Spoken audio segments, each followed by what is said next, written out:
자, 태아기부터 노년기까지 쭉 보는데요.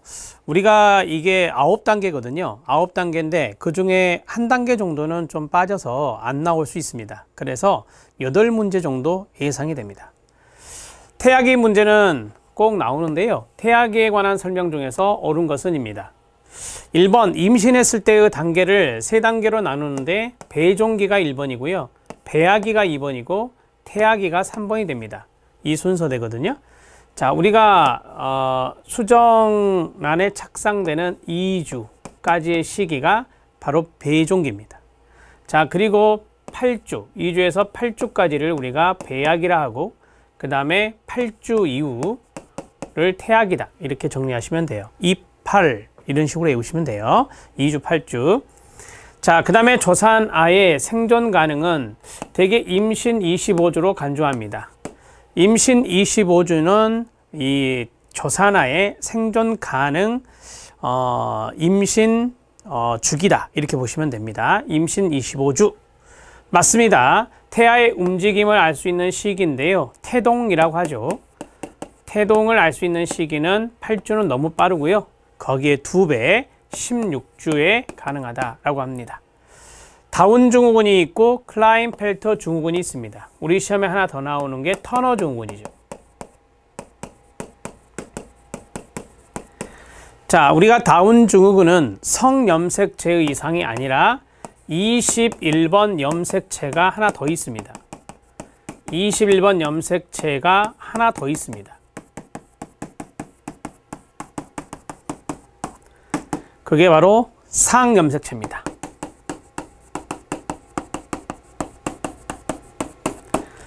자, 우리 염색체, 인간의 염색체는 23쌍, 즉 46개입니다. 쌍이라고 그랬으니까 46개가 정상 염색체 수다 이렇게 보시면 되고요. 클라인펠터는 성염색체 맞습니다. 그런데 여성이 아니라 남성에게서 주로 나타나는 겁니다. 남성의 성염색체는 XY인데 여기에 XX 이렇게 붙어 나가는 것을 클라인펠터라 합니다.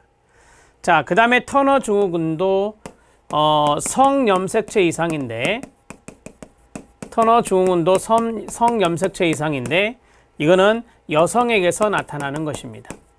여성의 성염색체는 X와 X죠. 그런데 이게 하나만 있습니다. X 하나만 있어요. 이게 바로 이제 터너 증후군이 되겠습니다. 답을 해결했습니다. 답은 2번입니다. 조산아의 생존 가능은 임신 25주로 간주됩니다. 태동은 임신 16주, 그 다음에 임신했을 때의 단계는 배종기, 배아기, 태아기라고 한다. 다운 증후군과 클라인펠터 증후군, 터너 증후군은 정말 잘 나오는 거니까 꼭 알아두시기 바랍니다. 2번이 답입니다. 15번 문제 들어갑니다. 셰퍼와 에멀슨의 영아기, 출생에서 2세까지인데 애착 발달 단계에 대한 문제입니다. 옳지 않은 것은입니다. 이분은 4단계로 이야기를 합니다. 비사회적 단계, 생후 6주, 비변별적 단계, 6주에서 7월 정도요. 특정인 애착 단계가 7월에서 9월이요. 다인수 애착 단계가 9월에서 18개월까지입니다. 이 주는 참고하셔도 되는데 이걸 말씀드린 이유가 요것 때문이에요. 네 번째, 비사회적 제1단계에 해당되는 단계는 생후 후 대략 6주까지라고 이야기하거든요. 자, 6주, 7개월, 9개월, 18개월.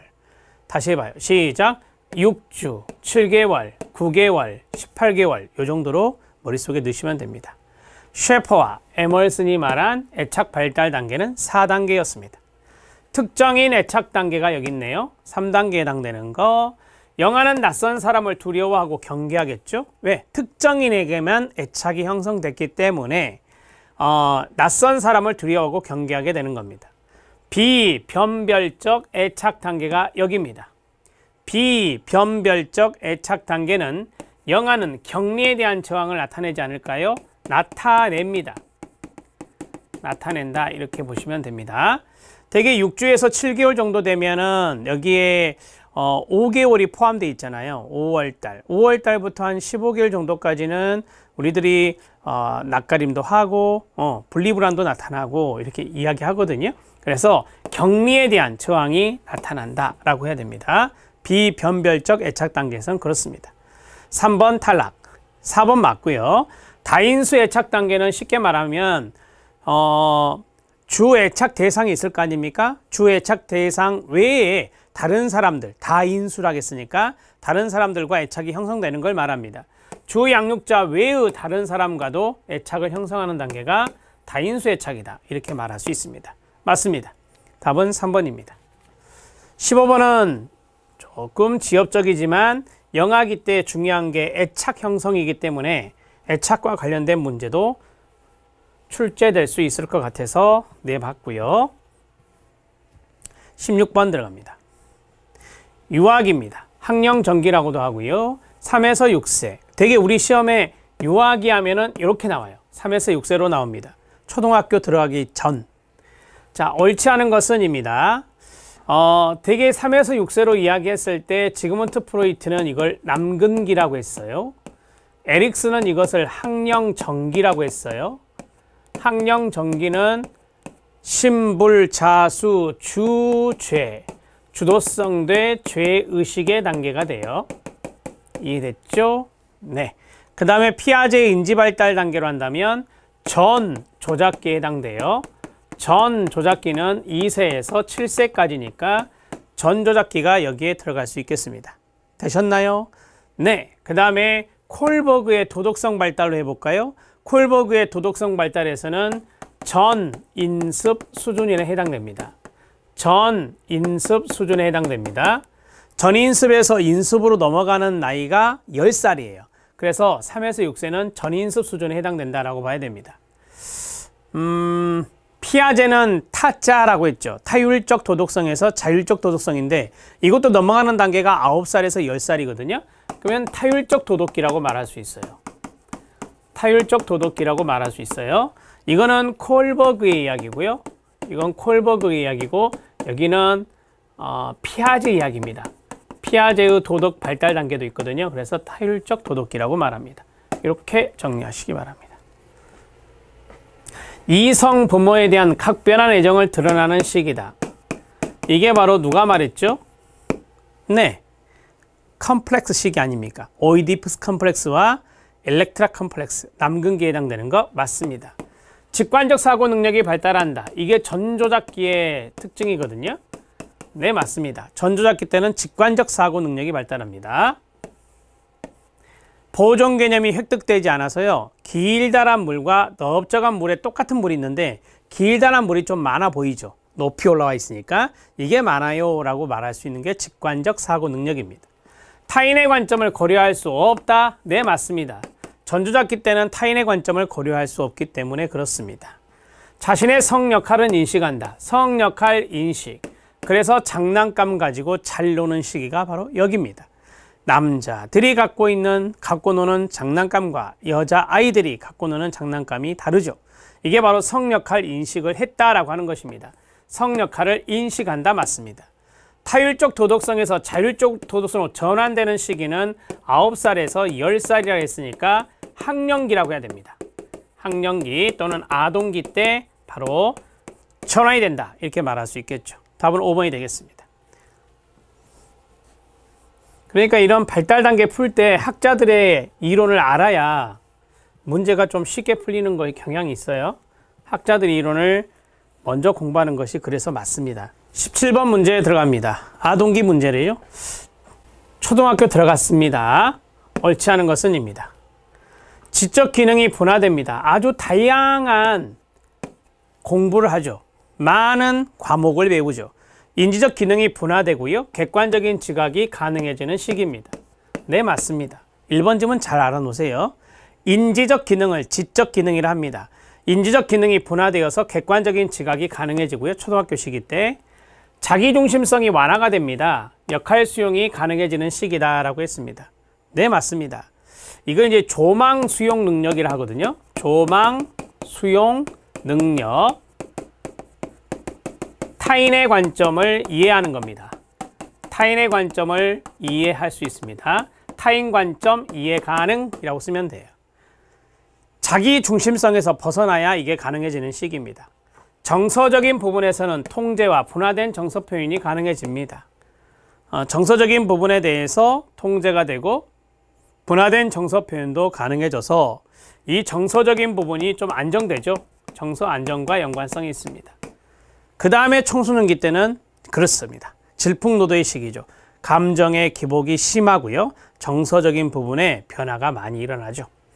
그 다음에 사회적 관계의 장이 확대되는 시기입니다. 학교죠. 학교라는 장이 생기게 됩니다. 사회적 관계의 장이 확대되는 거고요. 제1 성장 급등기는 영악입니다. 제1 성장 급등기는 영악이고 제2 성장 급등기는 바로 청소년기입니다. 제1 성장 급등기는 영악기, 제2 성장 급등기는 청소년기 이렇게 정리하시면 돼요. 아동기에 해당되지 않는 것은 5번이었습니다. 이렇게 정리하시면 되겠습니다. 아동기는 구체적 조작기에 해당됩니다. 그래서 자기중심성이 완화되고 조망 수용 능력이 가능해지는 시기라는 것도 꼭 기억해 주셔야 됩니다. 피아제의 이론을 알아야 이제 금방 제가 이야기한 것을 이해하실 수 있습니다. 1번은 인지적 기능이고요. 2번은 인지, 자기중심성에서 벗어난 사회적 조망 수용 능력을 말하고 3번은 정서, 4번은 사회적인 측면이었습니다. 18번 문제 들어갑니다. 청소년기는 13세에서 22세로 볼 수도 있고 13세에서 18세로 볼 수도 있습니다. 옳지 않은 것은 입니다. 정서 불안정 앞에서 말했죠. 정서적 불안정과 심한 기복이 있다. 스탠리 홀이 말한 질풍노도의 시기다.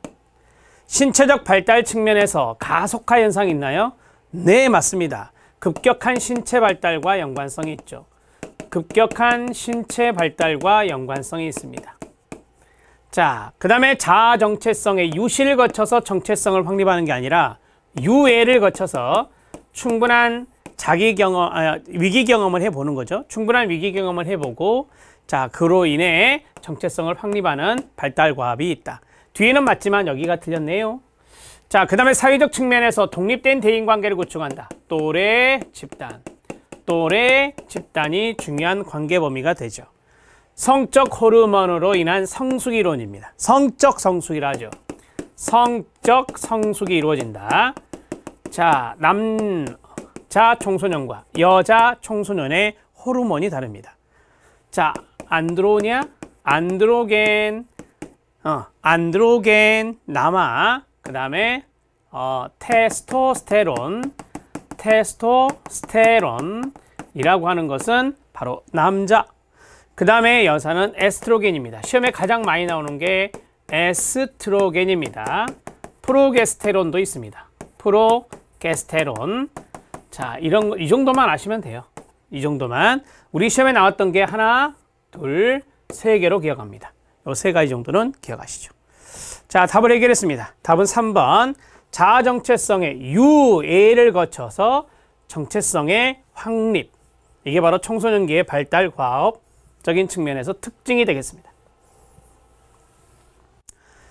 자, 이제 19번 문제 들어갑니다. 19번 문제는 인생 주기별 특징의 연결인데요. 옳은 것은입니다. 이런 스타일의 문제가 많이 나오죠. 상당히 많은 것들을 오른쪽에 쭉 열거를 해요. 그래서 거기에서 틀린 것을 솎아내는 것들. 근데 이거 옳은 거 찾기라서 시간이 좀 걸릴 수 있습니다. 영악기, 걸음마기 2단계, 학령전기 3단계, 학령기 4단계, 청소년기 5단계입니다. 순서대로 쭈룩 했어요. 청소년기까지 5단계. 애착 형성 1단계 맞고요. 대상 영속성의 형성 맞고요. 3차 순환 반응 네 맞습니다. 1번이 모두 다 영악기 때입니다. 이 3차 순환 반응이 있는데요. 3차 순환 반응은 12개월에 18개월까지를 3차 순환 반응이라고 말하죠. 3차 순환 반응 때 직립보행을 하겠죠. 직립보행을 해서 여러 가지 새로운 수단을 실험해 볼 수 있는 시기입니다. 자, 걸음마기 두 번째니까 배변 훈련, 그 다음에 자아 발달, 그 다음에 상징적 표상 단계. 상징적 표상 단계는 생후 18개월에서 24개월이에요. 자, 이게 바로 이제 영악이죠, 영악이. 상징적 표상 단계는 영악이 때 해당되는 겁니다. 그래서 요건 탈락입니다. 자, 항령전기입니다. 항령전기는 구체적 조작기가 아니죠. 네, 구체적 조작기나 보존 개념이나 서열화 이게 다 한 통속인데요. 이것을 아동기라고 해야 돼요. 아동기 또는 항령기라고 해야 됩니다. 자, 여기는 항령전기 전체 앞에가 틀렸다고 보시면 돼요. 네 번째입니다. 전환적 추론이 일어난다. 이 전환적 추론은 좀 이렇게 미성숙한 추론이라고 보면 돼요. 그것이 원인이 아닌 것 같은데 원인이라고 생각하는 거죠. 어떤 아이가 내가 아직 낮잠 안 잤으니까 낮 아니에요. 해가 중천에 떴는데도 낮이 아니라고 그래요. 내가 낮잠 안 잤으니까 아니다. 이거는 전환적 추론이라 합니다. 단체놀이가 있고요. 직관적 사고가 있습니다. 자, 이 단체놀이는 맞을 수 있어요. 우리가 학령기 때 단체놀이 하잖아요. 전환적 추론이나 직관적 사고는 아시죠? 네, 전조작기에 해당되잖아요. 이게 전조작기의 특징이에요. 그래서 2세에서 7세라고 말할 수 있어요. 그럼 2세에서 7세면은 거름막이, 그 다음에 항령전기. 이때 나타나는 현상이다. 이렇게 보시면 됩니다. 그 다음에 청소년기 제2 성장급등기 맞고요. 직업선택? 이건 청년기가 아니라 청소년기가 아니라 청년기가 되죠. 청년기를 다른 말로 성인초기라고 합니다. 성인초기 또는 청년기. 성역할 학습이라고 했습니다. 대개 성역할 학습은 장난감을 얼른 생각하시면 돼요. 장난감. 내가 장난감을 가지고 노는 왕성한 시기 때는 이제 학령전기라고 말할 수 있거든요. 그래서 성역할 학습이라고 한다면 이거는 학령전기가 가장 가깝다. 이렇게 말할 수 있겠습니다. 19번은 이런 식으로 생각을 해야 돼요. 그래서 19번 같은 경우는 우리 시험 보시면 한 두세 문제 정도 기출문제에 나와 있을 거예요. 이런 스타일의 문제 잘 정리해 주시면 되겠습니다. 뭐 이 정도 하면 되겠죠? 답은 1번입니다. 자, 20번 문제 들어갑니다. 노년기입니다. 자, 노년기에 대한 설명으로 옳은 것은 입니다. 모든 사람이 똑같은 죽음의 과정을 거친다? 아니죠. 모든 사람이 똑같은 죽음의 과정을 거치는 것은 아니에요. 사람마다 차이가 있다. 일반적으로는 큐브러-로스가 말한 부분타 우수, 이것도 시험에 많이 나왔었잖아요. 부분타 우수라고 해요. 자, 부정하고 분노하고 타협하고 우울과 받아들이는 수용의 단계를 거치는 것이 죽음의 비애 과정인데요. 이렇게 안 나타나는 분들도 있죠, 당연히. 모든 사람이 똑같은 죽음의 과정을 거치는 것은 아닙니다. 실제적인 지적 능력이 감퇴되는 것은 아닙니다. 감퇴되는 것은 아닙니다. 65세 이상이어도 실제적인 지적 능력을 유지하는 분들이 많아요, 여러분. 자, 그 다음에 특정 사물과 사람에 대한 애착심이 증가한다. 네, 맞습니다. 어떤 사람이나 어떤 사물에 대해 애착심이 증가하고요. 노년기 때는 외적이 아니라 내적 성향, 그 다음에 능동성이 아니라 수동성이 증가한다라고 하죠. 이런 것들이 노년기의 심리적인 변화에 나옵니다. 이 시기의 발달 과업은 통절이죠. 통절, 절망감이다. 누가 말했죠? 에릭슨이 말했어요. 에릭슨의 8단계 시작, 신불, 자수, 주죄, 근열, 정체감, 친고, 생침, 통절. 이거 외우셔야 돼요. 가장 기본입니다. 모르시면 안 됩니다. 자, 자아통합성 대 절망감. 이게 노년기의 발달 과업과 발달적 위기라고 말합니다. 답은 3번입니다.